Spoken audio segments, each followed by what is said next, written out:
حضرت معاویہ رضی اللہ عنہ کا زمانہ تھا، بادشاہ روم سے معاہدہ ہوا تھا، اور بادشاہ روم کو دیکھا گیا کہ معاہدے کے دوران خلافیات کرتا تھا۔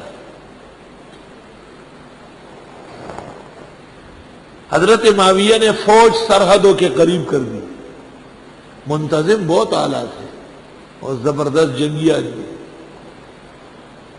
اور جب معاہدے کا وقت ختم ہو گیا تو فوج کو آرڈر دے دیا کہ کرو حملہ۔ فوج چڑھتا چلا گیا، آگے بڑھتا چلا گیا، کہتے ہیں صدر مقام تک چند میل باقی تھے، سخت گرمی کا موسم تھا، دوپہر کا وقت تھا، گرد غبار اڑ رہا ہے، اور ایک آدمی دور سے آواز لگاتا ہے، وفاء لا غدر فی الاسلام۔ پھر آواز لگتی ہے، وفاء لا غدر فی الاسلام۔ اے معاویہ، عہد پیمان پورا کرو، اسلام غدر کی اجازت نہیں دیتا۔ معاویہ کو کہا گیا کہ کوئی آ رہا ہے پیچھے، نعرہ لگ رہا ہے۔ معاویہ نے کہا رک جاؤ۔ اسلامی فوج رک گئی، تھوڑی دیر گزری، ایک شاہ سوار گھوڑے پر آیا، گرمی کے تپش اور گرد سے بچنے کے لیے پورا ڈھاٹا باندھا تھا، کپڑا مضبوط چہرے پہ باندھا تھا، اتارا تو حضرت عمر ابن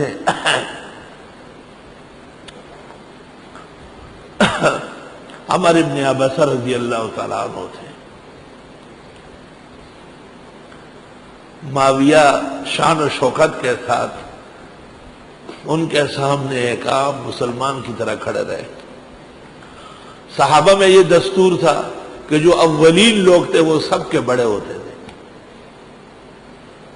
اس نے حضرت معاویہ کو کہا کہ حکم اسلام کا یہ ہے کہ اگر آپ کو دشمن سے خطرہ ہے کہ وہ عہد توڑتا ہے تو پہلے اعلان کرو، پھر تیاری کرو اور حملہ کرو۔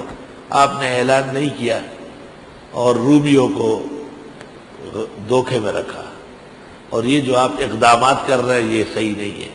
تو معاویہ نے کہا سلام کو بات، اسلامی فوج کو حکم دے دیا کہ جہاں سے چلے ہو وہاں واپس ہو جاؤ، اور مفتوحہ ملک سارا چھوڑ دو۔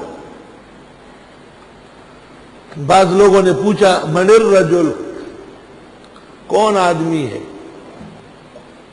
حضرت معاویہ نے کہا اگر ساتوں آسمان ایک طرف ہو جائے اور یہ شخص دوسری طرف ہو جائے، یہ وزنی ہے ان سے۔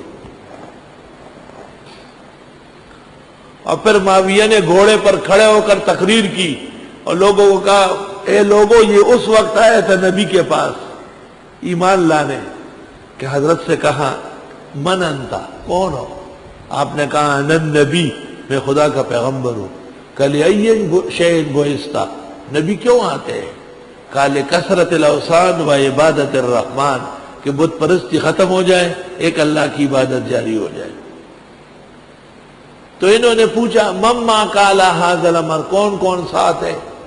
پیغمبر نے کہا حر و عبد، ایک ابو بکر ہے اور ایک زید بن حارثہ، بس صرف دو آدمی۔ انہوں نے کہا میں ساتھ رہنا چاہتا ہوں۔ آپ نے آسمان کو دیکھا اور پھر زمین کو، فرمایا ان الیوم لشدائد، بہت تکلیفوں کا وقت ہے، مسافر آدمیوں ٹھہر نہیں سکے ہوئے۔